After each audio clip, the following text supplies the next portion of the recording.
Next जो problem है हमारा DU 2016 के लिए, let P4 be the vector space of a real polynomial of degree less than equal to 4, define an inner product of P4 summation of I equal to 0 to 4 AI XI and I equal to 0 to 4 summation BI XI equal to, ये इसका dot product होगा, summation of I equal to 0 to 4 AI BI।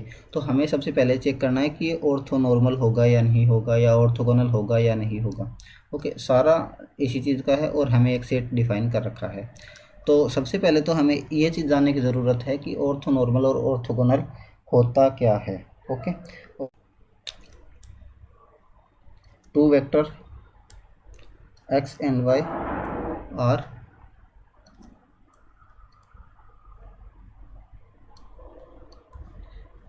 orthogonal if inner product of xy equal to 0 where x is not equal to y। Okay, तो ये क्या होगा, ये तो होगा ऑर्थोगोनल। इसको लिख देता हूँ, अच्छे से समझना आपको, ये बहुत एग्जाम में आता रहता है हर बार जो स्टेट यूनिवर्सिटी के एग्ज़ाम होते हैं। ये तो हो गया ऑर्थोगोनल। एक होता है ऑर्थोनॉर्मल, एक होता है ऑर्थोनॉर्मल। तो ऑर्थोनॉर्मल के लिए कंडीशन, एक तो कंडीशन यही रहती है कि इनर प्रोडक्ट क्या होना चाहिए, 0 होना चाहिए, और उसके अलावा जो नॉर्म जो है वो क्या होनी चाहिए, 1 होनी चाहिए, एंड y की नॉर्म भी क्या होनी चाहिए, 1 होनी चाहिए। तो ये अगर दोनों कंडीशन सेटिस्फाई करता है तो ये ऑर्थो नॉर्मल होगा, अदरवाइज एक कंडीशन सेटिस्फाई करता है तो ऑर्थोगोनल होगा। और इस क्वेश्चन में हमें यही बता रखा है कि ये क्या होगा। तो सबसे पहले तो हमें ये चेक करना है कि ऑर्थोगोनल है या ऑर्थोनॉर्मल है। जैसे कि अगर मैं इसको चेक कर लेता हूँ कि x की पावर 2 और x की पावर 4, कि ये ऑर्थोनॉर्मल या ऑर्थोगोनल में से कौन सा होगा। और ये हमें यही बता रखा है कि ai कुछ ना कुछ है और उसके ऊपर x की पावर 2 एंड x की पावर 4 का इनर प्रोडक्ट मान लीजिए हम कर रहे हैं। ओके, तो यहाँ पर मैंने लिखा x की पावर 2 एंड x की पावर 4 का इनर प्रोडक्ट कर रहा हूँ मैं, और उसका समीशन के रूप में लिखना है। ओके, तो जैसे कि मैंने अगर इसको लिखा तो कैसे लिखूँगा मैं, 0.1 0.x 1.x की स्क्वायर 0.x की क्यूब 0.x की पावर 4। इसका मतलब मैंने x की स्क्वायर को इस तरह से लिखा है। ओके, और अगला जो टर्म है वो लिखता हूँ प्लस 0.x प्लस 0.x की स्क्वायर x की क्यूब 1.x की पावर 4। ओके, यही हमें बता रखा था कि समीशन में लिखना है, यहाँ कोई ना कोई कोफिशिएंट आएगा, ai a1 0 1 2 3 कुछ भी हो सकता है। ओके, तो हमने x की स्क्वायर एंड x की पावर 4 का जो इनर प्रोडक्ट किया तो ये आ रहा है। ओके, तो मैंने दो कंडीशन चेक करनी है कि x और y नॉट इक्वल होना चाहिए। तो अगर 0 आ रहा है तो ऑर्थोगोनल होगा, और ऑर्थोगोनल होगा, और ऑर्थोनॉर्मल के लिए मैंने ये कंडीशन बताई है। तो अब क्या करूँगा मैं कि अगर मैंने जैसे कि इसको मल्टीप्लाई कर रहे हैं तो इसका जो कंडीशन कौन सी दर की, ये दर की है। तो इन दोनों को करने के बाद क्या आना चाहिए कि ai bi का हम कर देंगे मल्टीप्लिकेशन। इसका मतलब ये जो 1 को 0 को करूँगा 0 से, या फिर मैं इसको ऐसे लिख सकता हूँ, आपको अच्छे से और समझ में आ जाएगा। अगर मैंने यहाँ कॉमा लगाया और 0.1 0.x 0.x की स्क्वायर 0.x की क्यूब प्लस 1.x की पावर 4, ऐसे लिख सकते हैं इसको, और इनका मल्टीप्लिकेशन करना है। तो 0 को 0 से मल्टीप्लाई करूँगा 0, यहाँ पर 0, इसको इससे मल्टीप्लाई करूँगा तो 0 आएगा, इसको इससे करूँगा तो भी 0, इसको इससे करूँगा तो भी 0। इसका मतलब क्या हुआ कि xi not equal to x जे।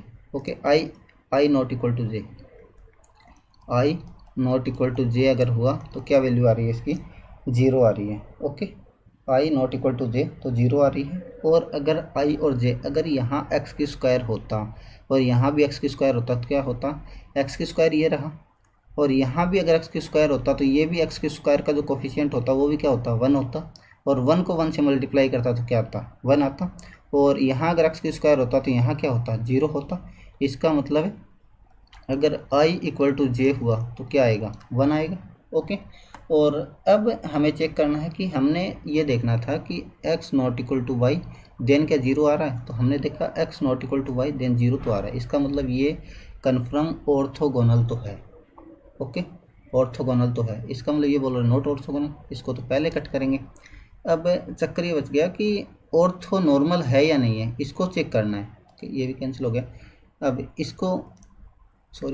इसको देखना है मैं ऑर्थो नॉर्मल है या नहीं है, इसके ऊपर सारी बातें हैं। अब ऑर्थो नॉर्मल देखने के लिए इसका नॉर्म क्या होना चाहिए, 1 होना चाहिए एक्स का भी, और वाई का भी नॉर्म क्या होना चाहिए, 1 होना चाहिए। और इसका मतलब नॉर्म चेक करने के लिए अगर नॉर्म की डेफिनेशन क्या होती है, जैसे मैं एक्स की नॉर्म निकालता हूँ, एक्स की नॉर्म क्या होती है, inner product of x into x. और हमें पता है कि अगर एक्स को एक्स से, जैसे कि अगर यहाँ मैं लिखता हूँ कि एक्स की स्क्वायर करता हूँ, मान लीजिए मैंने अभी आपको यही समझाया था कि अगर मैंने एक्स इंटू एक्स करते हैं या एक्स की स्क्वायर, किसी का भी नॉर्म निकालना है हमें तो ओके। और जैसे कि एक्स और एक्स का नॉर्म निकालता हूँ, कोई भी अगर दो इक्वल होता है, अगर आई इक्वल टू जे ही है यहाँ, तो क्या आएगा, हमेशा 1 आएगा।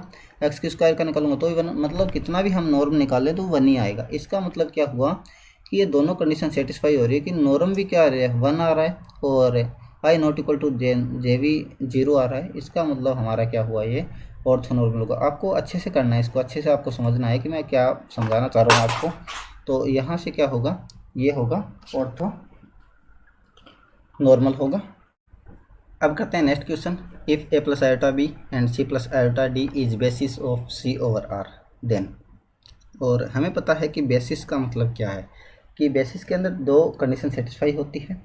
तो यहाँ क्या लिखूँगा बेसिस के लिए मैं, कि A plus iota B and C plus iota D are linearly independent. Linearly independent, okay. तो और स्पेनिंग सेट भी होगा, तो सी और R equal to span of A plus iota B and C plus iota B, okay. और इसको linear combination में लिखा जा सकता है, लीनियरली इंडिपेंडेंट है। तो C1 a plus iota b plus C2 c plus iota d equal to 0, या फिर C1 a C2 c plus iota C1 b plus C2 d equal to 0, या फिर 0 प्लस आयोटा 0, ऐसे लिखेंगे इसको। और यहाँ से क्या होगा, C1 a C2 c equal to 0 होगा, and C1 b C2 d equal to भी क्या होगा, 0 होगा। और इसको लिखूँगा मैं, जैसे कि ये सिस्टम ऑफ इक्वेशन बन गया, और सिस्टम ऑफ इक्वेशन को इसका मैट्रिक्स रिप्रेजेंटेशन लिखेंगे तो कैसे बनेगा, कि C1 C2 and a b c d equal to 0 0। ये कैसे लिखा है मैंने, कि अगर मैं C1 C2 जो हमारा ये 1 क्रॉस 2 की मैट्रिक्स है, तो इसको इसके साथ करूँगा मैं, मल्टीप्लाई आपको करना होता है कि C1 a and C2 c, C1 a C2 c equal to 0, okay, ये आ रहा है हमारा। एंड सेकंड क्या है, C1 b C2 D, C1 b C2 D, ये भी आ रहा है। तो इसका मतलब मैट्रिक्स रिप्रेजेंटेशन में ऐसे ऐसे लिखा जा सकता है। और सबसे इम्पोर्टेंट चीज़ क्या थी क्वेश्चन को समझने के लिए, कि ये बता रहा है कि बेसिस है सी ओवर आर के लिए। इसका मतलब क्या है, बेसिस का मतलब लीनियरली इंडिपेंडेंट होगा। और कोई भी अगर लीनियरली इंडिपेंडेंट होता है, इसका मतलब वहाँ पर जो कोफिशिएंट होता है C1 C2 वो क्या होता है, 0 होता है। इसमें यही ट्रिक थी कि इसमें कोफिशिएंट क्या होगा, 0 होगा। इसका मतलब C1 C2 क्या होगा, 0 होगा। अगर ये 0 होगा, ये मैट्रिक्स क्या है, नॉन जीरो है। इसका मतलब क्या होगा, ये 0 हुआ, तो ये डिटरमिनेंट क्या होगा, नॉन जीरो होगा। और इसका क्या होगा, a d minus b c not equal to 0, a d minus b c not equal to 0, a d minus b c not equal to 0। तो इसका जो ऑप्शन होगा वो क्या होगा, डी करेक्ट होगा। और करते हैं नेक्स्ट क्वेश्चन।